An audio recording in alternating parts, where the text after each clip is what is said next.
Im Film sechs Familien wird ein Bilderbuch.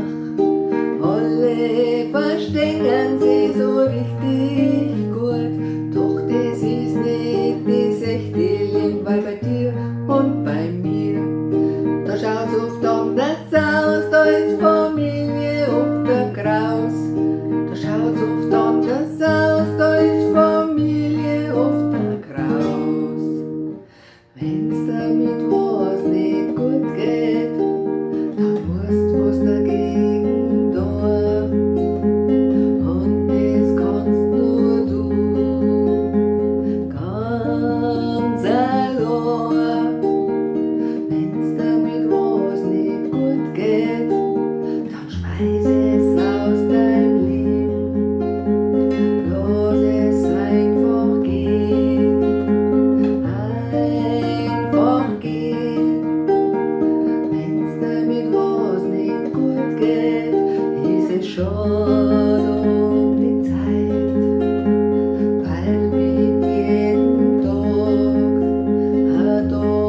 weniger bleibt. Mit Heim nimmst den Ärger von der Arbeit schon ganz lang. Reden hat nicht geholfen, schön langsam macht's dich krank.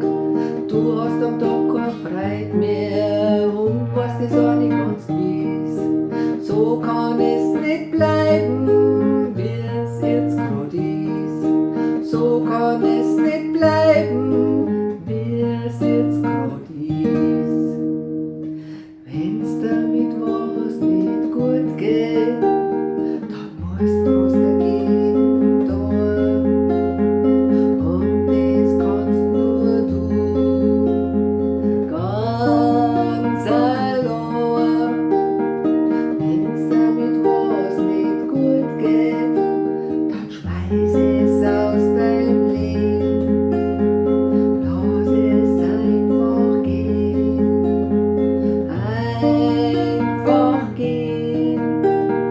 Wenn's damit was nicht gut geht, ist es schade um die Zeit, weil mit jedem Tag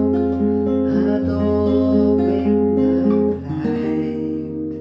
Egal was die anbezieht, das ist es nicht wert. Du hast nur das eine Leben und weißt nicht, wie lang es da gibt. Drum schau, dass gut dir geht, sonst ist irgendwann spät. Du musst dir das